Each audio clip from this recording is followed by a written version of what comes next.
What's up, you guys? Welcome back to the Let's Go Win podcast, where we're here to help you be happy, healthy, wealthy. That's the whole idea of the show. And the gentleman I'm bringing on today, I've just recently been introduced to him. I did a little research. He's incredible. And what he is talking about is so applicable to all of us in this digital world that we live in. He is literally known as the Michael Jordan of internet marketing. Mike Filsaime, the over-the-top expert on funnels, in front of and behind the scenes. Mike holds the distinction of doing more million-dollar launches for more brands than any marketer. Mike is now the CEO and co-founder of prestigious Groove Digital. Groove Digital is the fastest growing software platform for digital and e-commerce marketers, with over 450,000 users adopting the platform within the first year alone. Groove.cm CRM and Groove Funnels website and funnel builder is the #1 landing page and marketing funnel builder on the planet. Wow, brother, you've been busy, man. What's happening? Hey, how are you, Jam? Good to be on here. I'm going to put my glasses on now after the intro. Yeah, I've been busy building a software company and a lot of fun.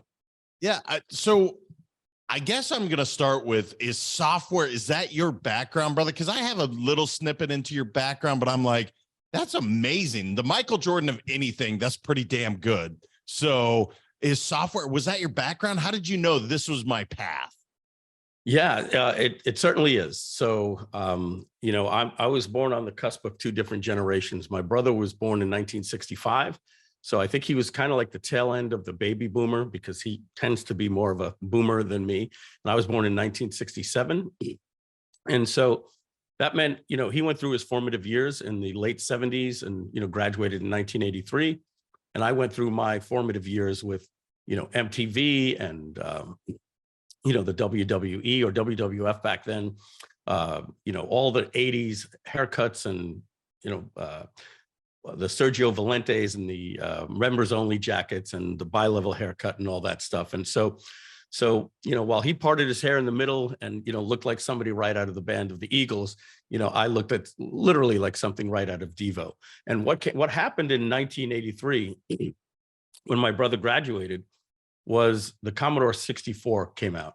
And for a kid like me, it was the Atari 2600, the Intellivision, the ColecoVision, and now all of a sudden my friends are playing games on a Commodore 64. And so, Mom, Dad, I want a Commodore 64. I thought it was a gaming device. We used an Atari joystick and everything on it. In order to make something run, you'd had to put a floppy disk in the first time, right? Everything else was a cartridge. You had to type in 10 space run quote, space taxi unquote, comma 8, comma 1. And that was literally a command in BASIC. The comma 8 meant the drive, the comma 1 meant the first level on the drive. And so it came with this manual to tell you how to use it. And the manual is basically an instruction on how to write in basic programming. The first thing I did is I typed in 10, print, quote, Mike, quote, semicolon, line 20, go to 10. And then I typed in run, and I literally just saw my name go all the way across the screen. And right there, I said to myself, oh my goodness, I can literally make this thing do anything that I want. And the next thing that I did is my dad, who owned his own car dealership, used to come home very, very late. But he played the lottery in New York State. Back then, it was 2 games for $1. And he played it every Wednesday and every Saturday. And he bought $20 worth of tickets, which was 40 numbers he had to check after an exhausting day. He'd sit there on the couch. The 10 o'clock news would come on at 10:25. They'd be like, here are the numbers. And they'd read off the numbers. And then my dad would be circling the numbers. And I would just see him take his glasses off and he'd start getting tired. And then 10 minutes later, my mom would say, Lionel, let's go to bed. And he'd wake up and he'd grab the lottery tickets and he'd put it in the jar to continue checking. And that thing was about 2 years old with unchecked tickets. And we used to say, we could be millionaires. And back then you couldn't take it to the store and they didn't electronically check it. You had to verify your own winnings. And so I said, well, he plays the same numbers every week. Let me make a little program for him where we input the numbers and then it's going to match it against these numbers that he plays every single week. And I remember it used to make like this little siren, like if you won the 3 with the supplementary number and all these different things. And when I was researching all of this different stuff, there was a magazine that had the rules for all 50 states. well, back then, all 40 states that had a lottery. And so I said, oh, I can just change this for, Maine is 5 numbers, et cetera, et cetera.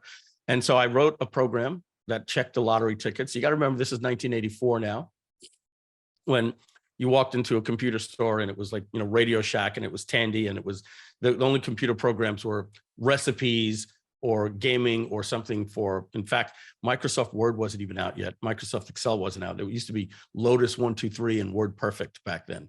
So it was really the early days of the internet. So I called the magazine that I saw this, and I was like, well, I want to sell this to people nationwide. So I get the guy on the phone and I said, hey, I'd like to place an ad. And he goes, sure. And I start reading off computer software program instantly. And he, like, back then, it was like seeing ChatGPT for the first time. He was like, what did you just say? You just said you have a computer program that checks the winnings in all 50 states. That was pretty big back then. And I'm like, yes. He goes, where are you? I said, Long Island. He goes, oh my God, I'm in Cherry Hill, New Jersey. Can you come drive and show me the software? Because we couldn't do a Zoom call. Right. And he said, and I said, no, I don't have a license. He goes, what? How old are you? I said, I'm 17.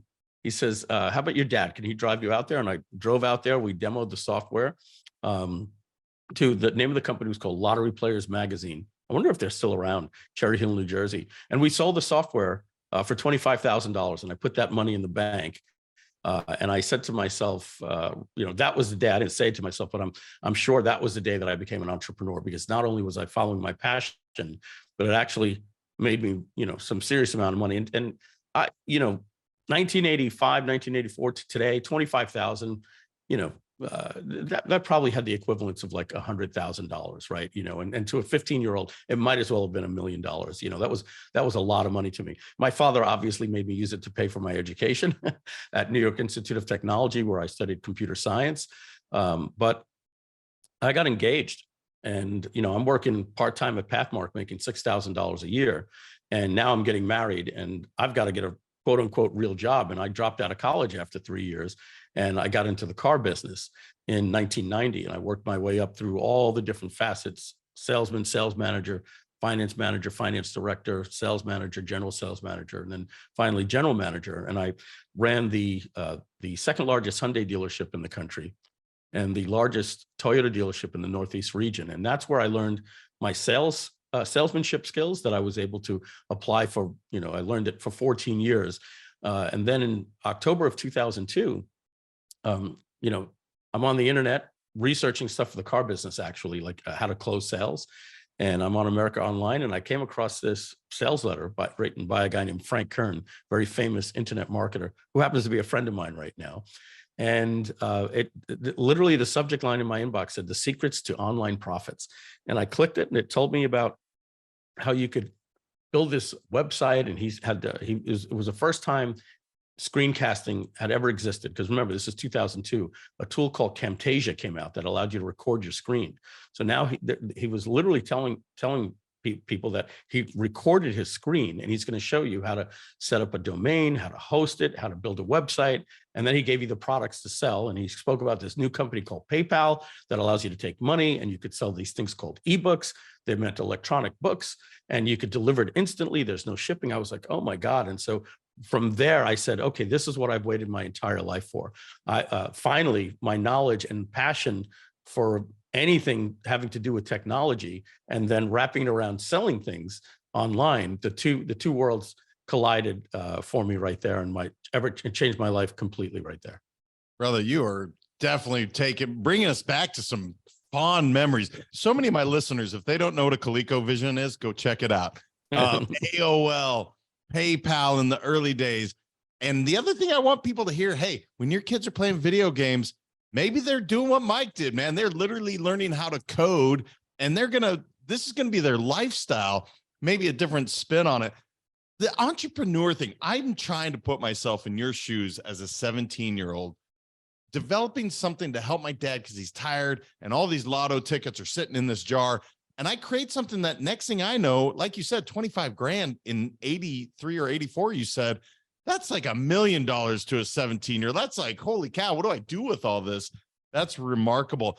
So you find your passion, you dive in. Well, Jam, back then I was actually conflicted because my guidance counselor knew the story, and he was the one that said you should go to New York Institute of Technology.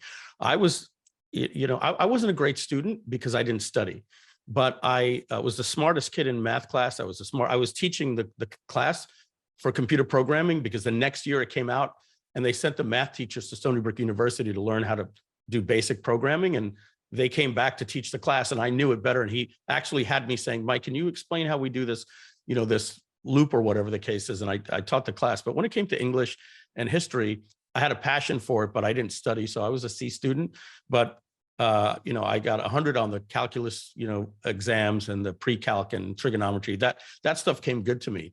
So when they recommended I go to New York Institute of Technology, I was saying to myself, what does that actually mean? Because today we use these expressions like, oh, I'm a geek, and like geeks are cool, a tech geek and all these things. Back then, I was with the nerds, right?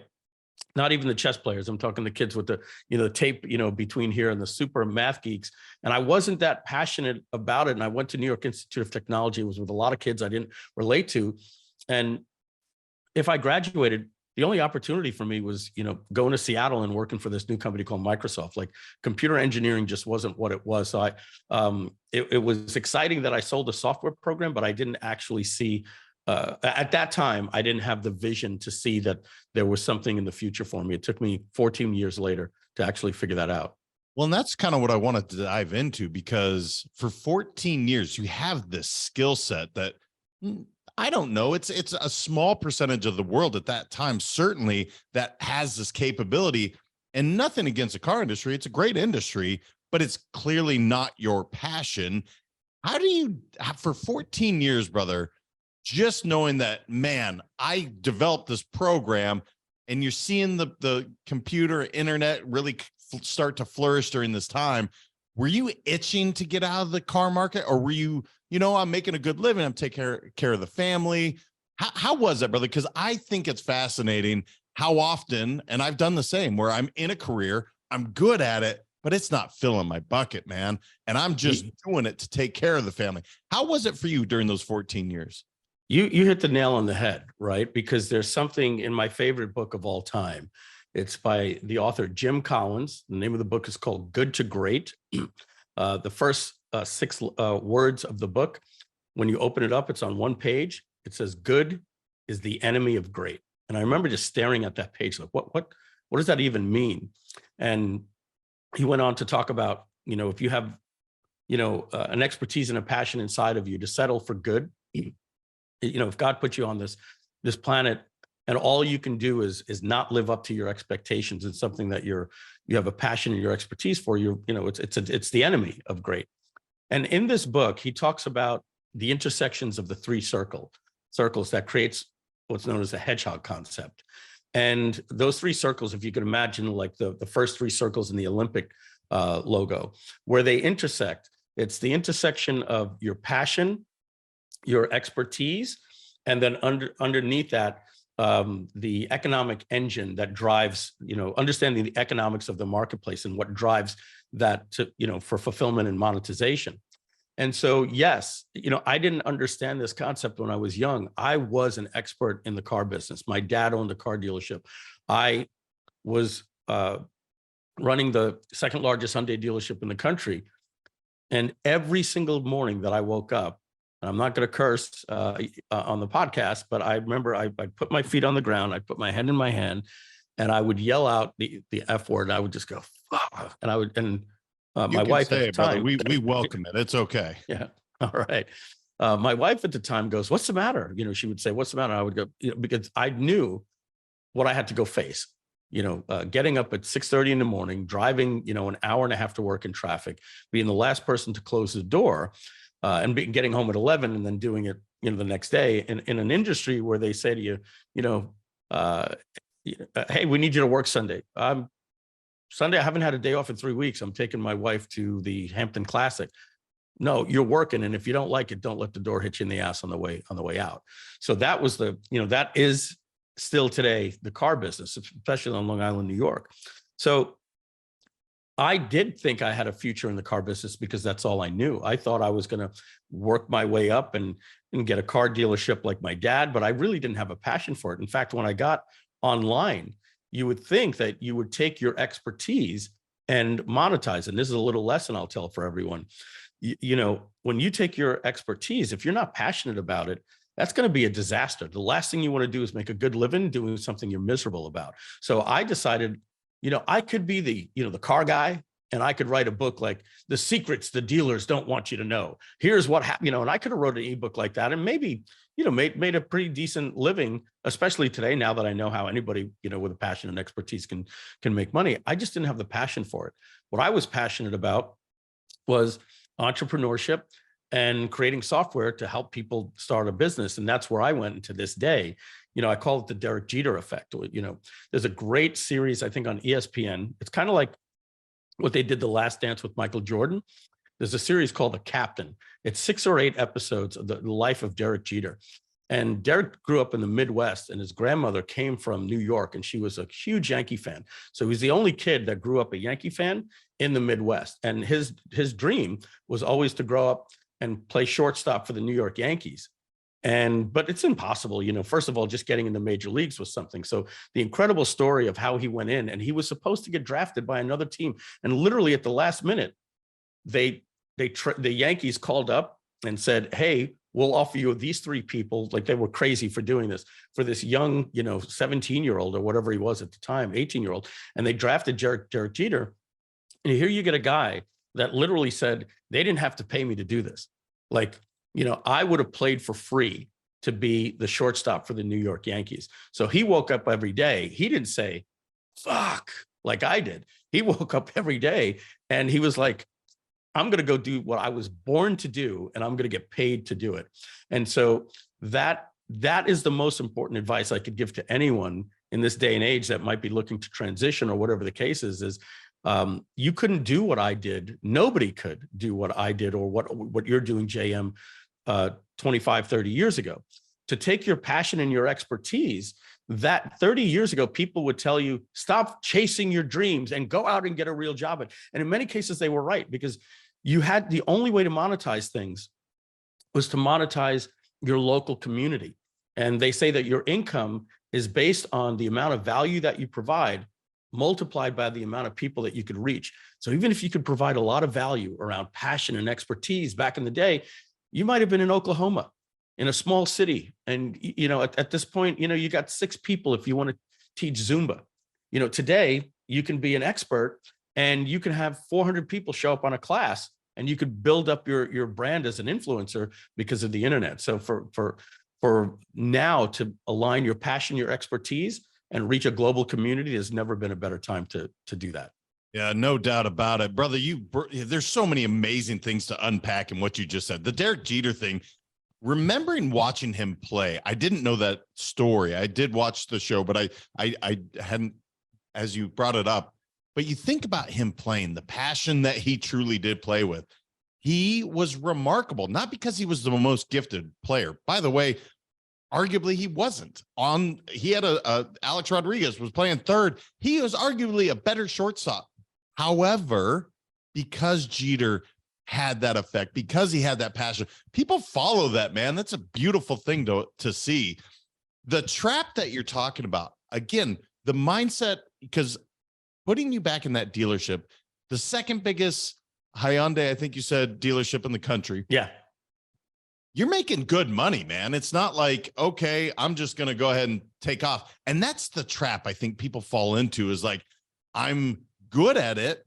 Maybe I'm not passionate about it, but now I've created this lifestyle.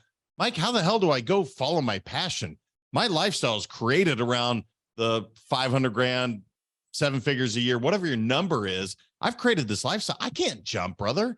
How in the world am I going to take care of my family? And I think that's what's amazing about your skill set, is you're saying, look, if you're passionate about something, I have tools that can help you do this, because you bring value. And like you said, it's now the community is not this big. It's the entire world that you can reach at the click of a button.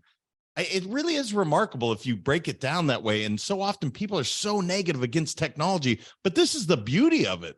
You can talk to somebody in South Africa right now. You could talk to somebody anywhere in the world and bring value to them. I don't know if there's a question there, but I love Yeah, what, no, yeah, because the I could trap comment kind on of that. debate. Yeah, so there are some people like me. I was making $125,000 a year in 1999, to 2002. Good money, but obviously for a passion, I had to come home. I had to put in some extra hours up until 2 o'clock in the morning, sometimes 3, sometimes 4, sometimes I had to get the stuff that I was doing live because I was so excited about it. Next thing you know, I'm going to bed and the sun's coming out and I've got to wake up in 45 minutes and go to work. With success comes sacrifice. You know, nothing comes easy, but as they say, if you love what you do, you'll never work a day in your life. And it's important, to understand that. But you've got to be able to, put in that sweat equity, especially in the early days, to make things pay off. I remember, grinding it out online for about 2 years. I actually did have some pretty quick success, but I was on stage at one of the biggest events, Armin Morin's big seminar, it was called back then. And I remember when he introduced me, I actually paused as I was walking up and shook my head. Literally, this is a true story, because he said, all right, everybody, I'm going to introduce, he gives me the introduction. He says, this guy is literally an overnight success story.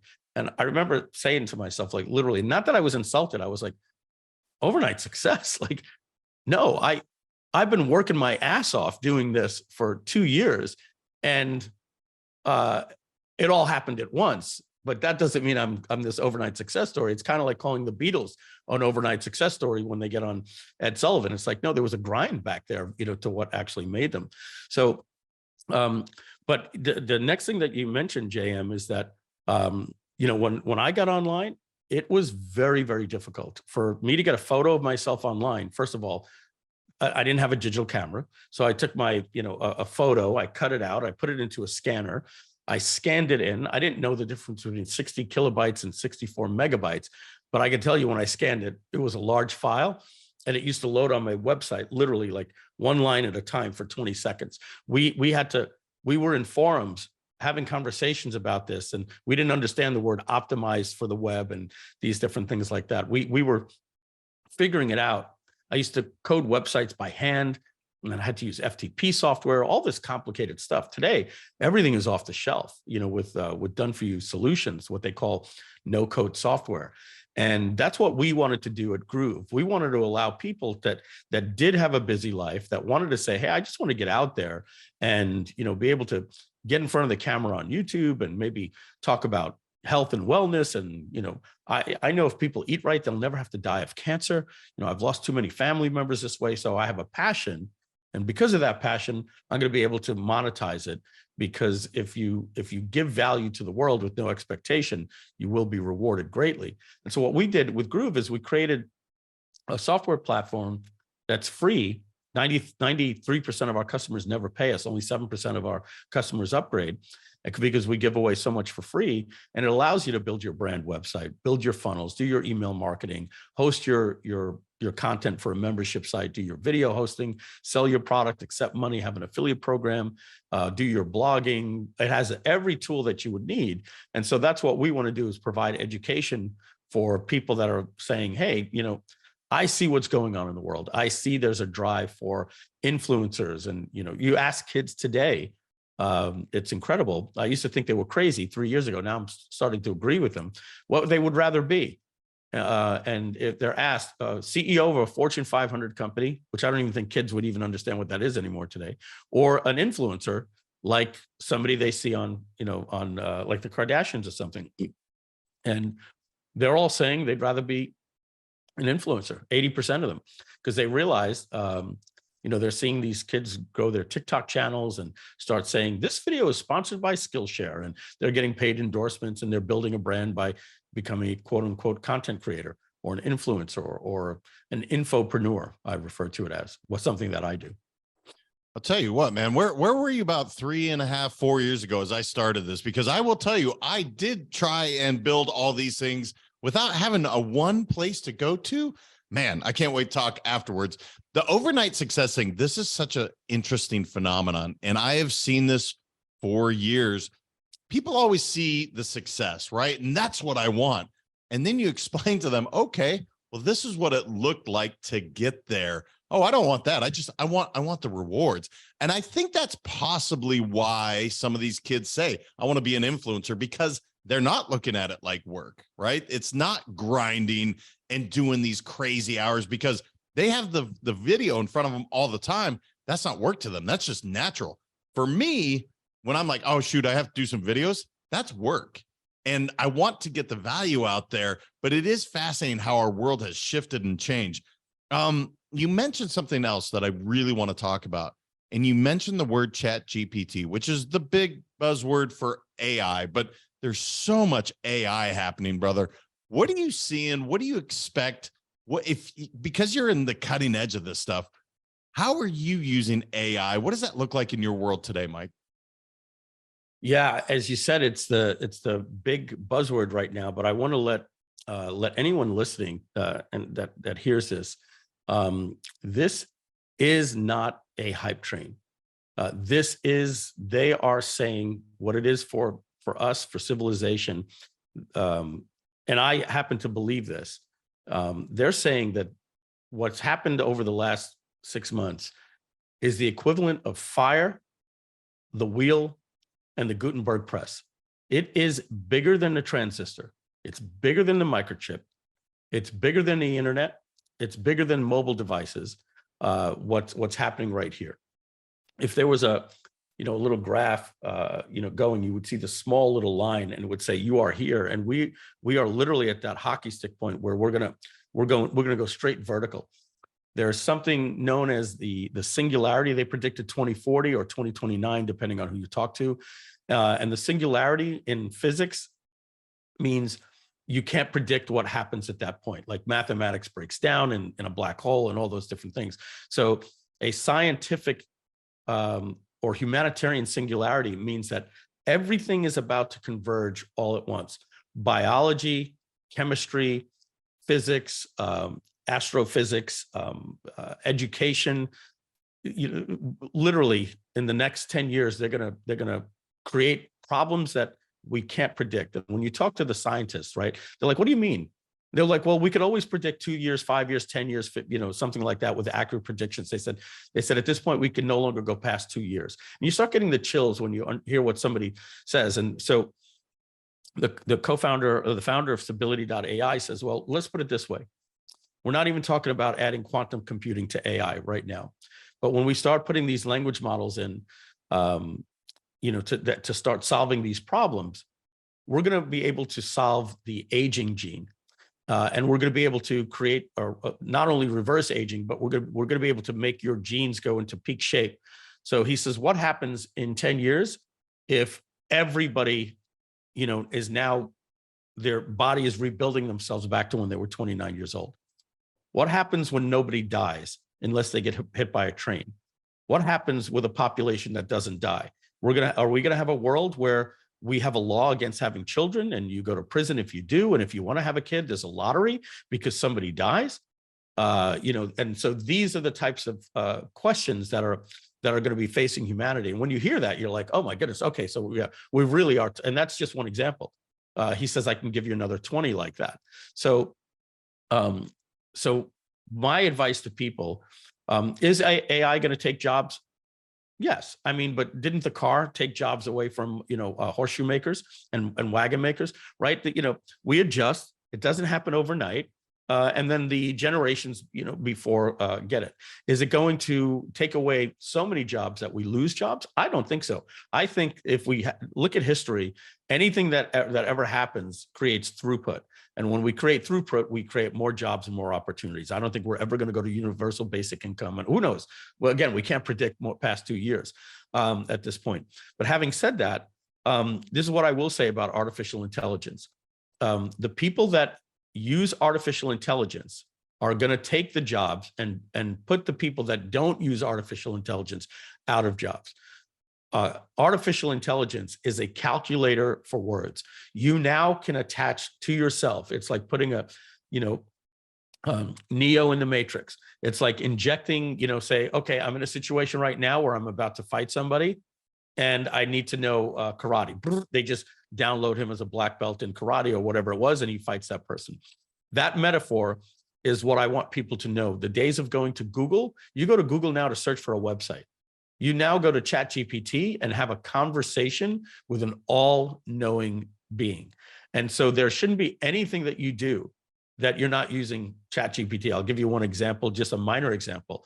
I had the NASDAQ hit me up because one of my users on the Groove platform was using the word NASDAQ and redirecting it to his website that didn't have anything to do with the NASDAQ on it. And we're not responsible for that. I'm not going to get too much into that, but there's different things in hosting and different things like that, what you're responsible for and not responsible for. And this lawyer keeps writing me an email, and then I respond to it. And then a week later, he writes me a new email saying the same thing. And he's done it to me now 4 times with these great threats, but he's not even responding to the fact that we have 3 other conversations going. So I wrote this nasty email. Not that I'm ashamed of it, but I literally just wrote it like, blah, blah, blah. And, I'm clapping at the keyboards and, you call your, so I was like, it was very grunty. And I said to I just literally copied and pasted it and put it into ChatGPT. And I said, I'm having a conversation with an attorney.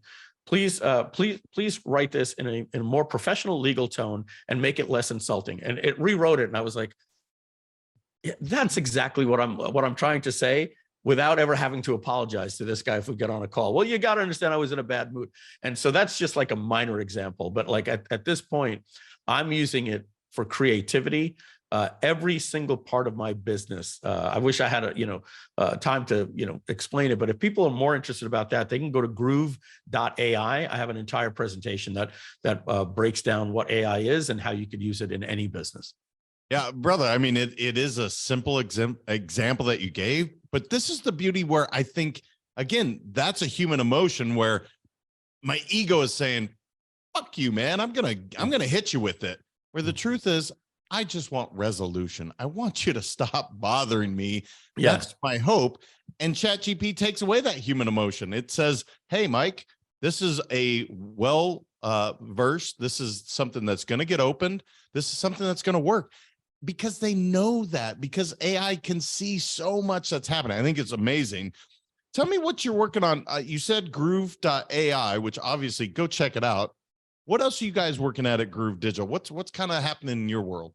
That's it right now. We've started a backer project, which is like a Kickstarter, with the exception we're not using Kickstarter. We just create the pages and host them ourselves. Excuse me, and we drive the traffic through either advertising or through our affiliates or our own customer base. And we launched that last month. And we pre-sold 1,700 people, have backed the project for $897. So we raised just over $1.5 million for the project. And we have a team of developers building a tool that is similar to a tool called Jasper.ai. And Jasper is basically just something that works with OpenAI. It uses the API like ChatGPT. And you say, I want to write a headline, a subject line, an email, a blog, an article, a press release, whatever. You choose the task and it walks you through a little wizard. What is this about? What key points do you want to talk about? It just spits it all out for you. What tone do you want? Friendly, write it for a 12th grade reading level or technophobe. You can tell it to do anything. I encourage you, JM, to do what I'm about to tell you, just so you can see this, and anybody that's listening to do something like this. Like, you could go, let me make something up here. You could go to, and I'm going to make something complex. Okay. You could go to ChatGPT and you could say, write me a poem. And you could say in the style of whatever, where the first line, second line, third line rhymes with the first, but the fourth rhymes with the second, whatever, type of poem that you want. And then you could say about Elon Musk, about his life story. And then you could say this: I want you to start every word with the next letter of the alphabet, starting from A and then going to Z. And when you get to C, start back from A, and it will literally write a poem where it says, absolutely, brandishing, blah, blah, blah. And it will actually put everything in like that, make it rhyme and everything like that. And it'll do, and by the time you hit enter, it'll just and give it to you. So I tell people to do that so that they can understand that there is no limit to what you can, the creativity that you can do. Yeah, it is amazing. And I do use it, and probably not as much as I should be to the capability. But again, I'm not a tech guy. I'm learning this, and it's something that I'm not burying my head in the sand. Like, the genie's out of the bottle, guys. Like, let's adopt it, let's evolve and use it. I want to ask you, I want to imagine for a moment, because you already launched more $1 million launches for brands than any other marketer. If you could go back in time for a moment and you had this AI at your fingertips, what would that have done? Just exponentially grow the business? How much easier would life have been? I'm just curious, Mike, because I don't know your world. I think it's remarkable what you've done, but now put it on super steroids, which is ultimately what AI is. What would that have looked like for you and your business back in when you were doing this? Oh, back then, I would easily say 10x, probably 100x, without any hyperbole. It would have given me such an unfair advantage if I had it over my competition. We saw the best conversions we've ever had for Groove.ai and the launch that we did. The only thing that happened every single day was my team and Donna on the team saying, "Is everything okay? You're not asking us for anything." Because normally I would delegate. And no offense to my team, nobody's a mind reader. Every time I would get something back, I would get the email written for the affiliates, and I'd be like, "That is actually not the direction I would have went in. What are we going to do? It's 10 o'clock at night and we got to get this email out for the affiliates tomorrow." No. Now I have the best copywriter, the best this, the best that for everything. And I literally am the captain of the ship. And I can now just tell it anything that I want. So if you go to Groove.ai, you will see underneath the video, JM, is timestamps, like a table of contents of a 2-hour webinar. And at every 3 minutes, it tells you what's going on. All I simply did was upload the webinar to YouTube. And then I use something called YouTube transcript, where you put the URL and it gives you all of the text. And then I literally said to ChatGPT, this is a 2-hour and 16-minute webinar. So it knew every certain number of words was approximately this time. And I said, you're a professional, a transcriber with the ability to generate, and I gave it the test that I wanted. I said, I want you to generate a curiosity bullet for every for the timestamp for every 3 minutes. Your goal is to make the user that comes to the page not be afraid to see a 2-hour webinar, but actually want to see every point in the webinar. And it wrote, boop, boop, boop, boop, boop, boop, and I gave it to my team, and I said, put that underneath the video. Then I needed a recap section. I said, find the key highlights of the product and write rich copy using direct response marketing, feature advantage benefit framework, boom, boom, boom. It gave all of the bullets. And then I said, okay, I'm creating a checkout section. Give me the headline for the checkout. Now give me the subheadline. Now give me the bullet recaps. Write the FAQ for the page for me. Every single thing that I was able to do, I did these case studies. After I did the case study, I literally took the transcript, I put it in ChatGPT, and I said, I just did a case study. I'm going to paste the case study here. Boom. I said, now I want to write an email to my members explaining the case study. And then it said, in this case study today, you will find, and I said, use curiosity. Don't give away the secret. And I didn't need my team anymore. So it doesn't end there, though. That's made me better. So what I'm doing, and this is what I would hope everybody understands right now, what you want to do is you want to make sure that every single person in your organization understands ChatGPT or AI the way that I'm explaining to you right now, because it's not just about you. I have literally tasked every one of my employees to use ChatGPT to do their job. And the first meeting, they had their faces like this. And for those that are just listening to the audio, it's, it's palm in cheek and like, oh, what is he making me do? And now we have a group in my company where all they're doing is saying, oh my God, look what I was able to do. Look what I was able to do today. I was wondering if I could do this. And now all of my employees realize that they have what a calculator was to the accountant. This is a calculator for words and creativity. Yeah, it is amazing. And one thing I want people to realize is it's taking away man hours. That gives you time for your family. That gives you time for your health. That gives you time back, freedom. And again, value. My biggest value in life is I value freedom, the ability to spend time on things I want to do. That's what AI is doing. So don't be afraid of it. Embrace it. Mike, we're coming up on time here. What didn't I know enough to ask you that you're like, man, you should have known enough to ask this question, JM? I got to share this with the audience before we start to wrap up. Oh, good question. I gave away the book that I like, Good to Great. So the only thing I would say is, we spoke a lot about entrepreneurship. We didn't speak a lot about mindset. And I'm going to say this, I don't want to insult anybody. We are all wired different ways. Some people have more addictive personalities. Some people are more drivers.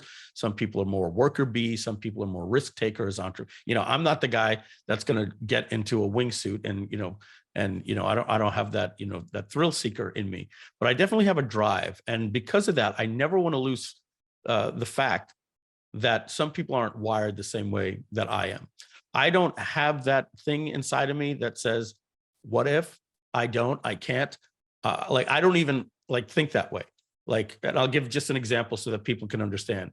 If I was getting into, in the food business, where would I want to be? I'd want to be in the food court. Right. And I think many people's mentality is, well, look at that. There's a Chinese food place. There's a Philly cheesesteak place. There's a Sbarro's. There's a pizza. There's Auntie Anne's pretzels. I don't even see how I could survive here. It seems like there's already a lockdown on the market. I'd be like, how do I get one of those areas, even if I get the one all the way on the end?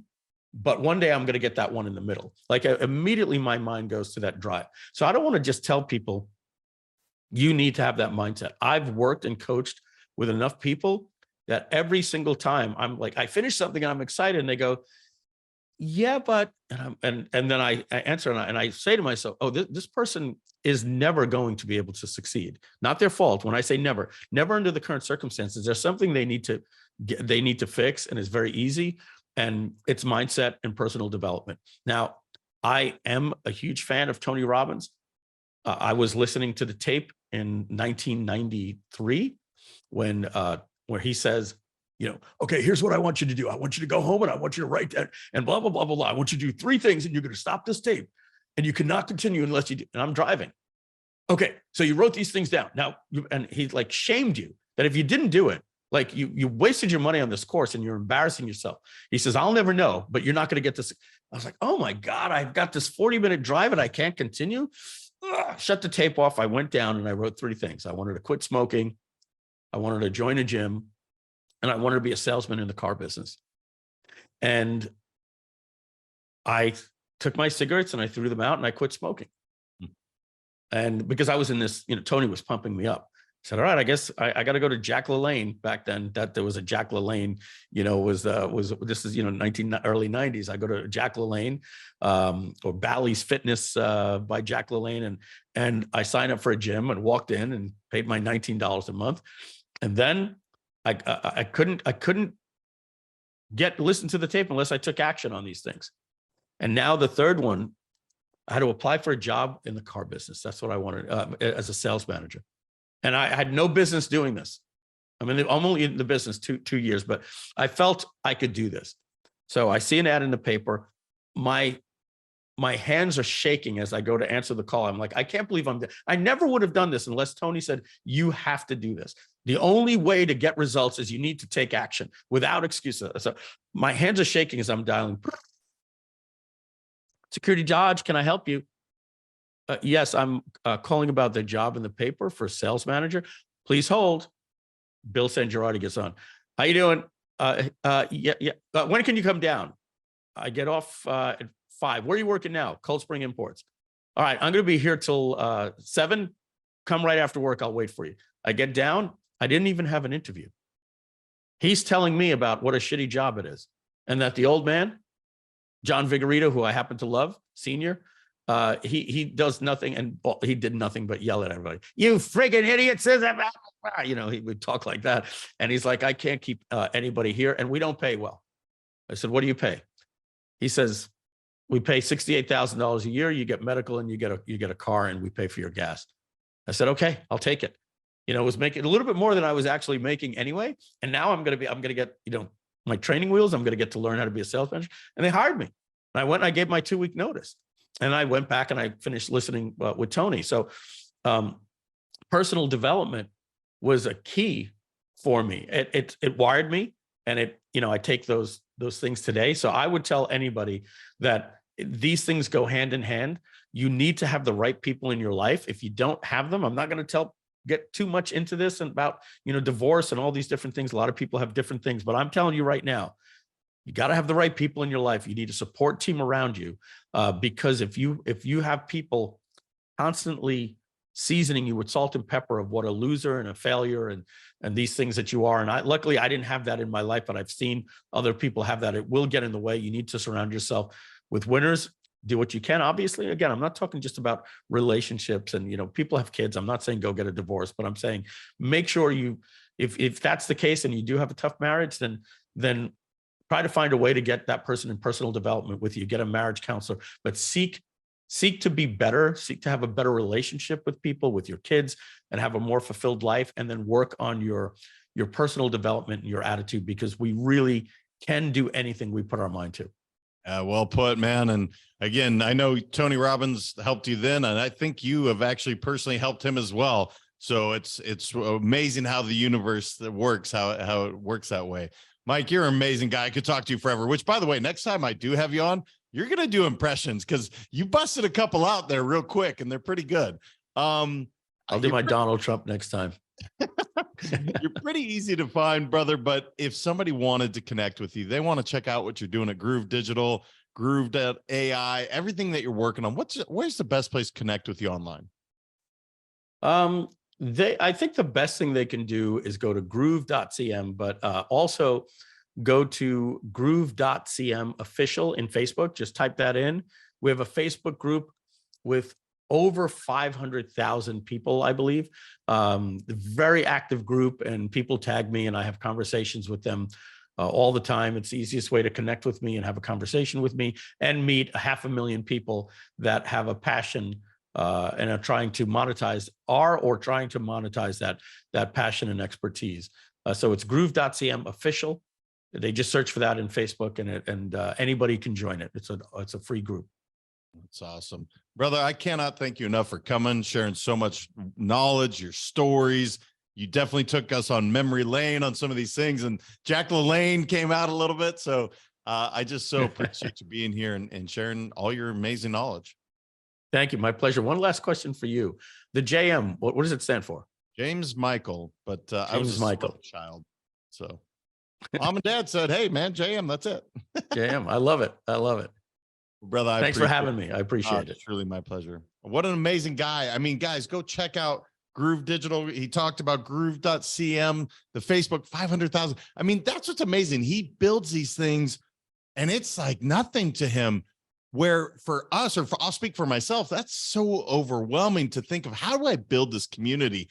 He has it down pat. Go check him out. An amazing human being. Embrace AI. That's the other thing. Just don't be afraid of it. Use it to your advantage. And guys, share this out. Make sure and share Mike, his amazing knowledge, to people that that could take advantage, which I don't know anybody that couldn't. I came away with a page full of notes, and I'm excited to have shared this with you. Until next time, remember, your mindset matters. I appreciate you all. Thank you so much for listening. If this content is delivering value to you, please make sure to subscribe, rate, and review us. That helps us build this community, and that is what we are all about. Building this community as big as we can, helping as many people as we can, and deliver as much value as possible. Be sure to head over to letsgowinpodcast.com for information on my coaching courses, and make sure to follow us on Facebook, Instagram, and LinkedIn at Let's Go Win 365. Let's go win and transcend in life. This is the Let's Go Win podcast with your host, J.M. Ryerson.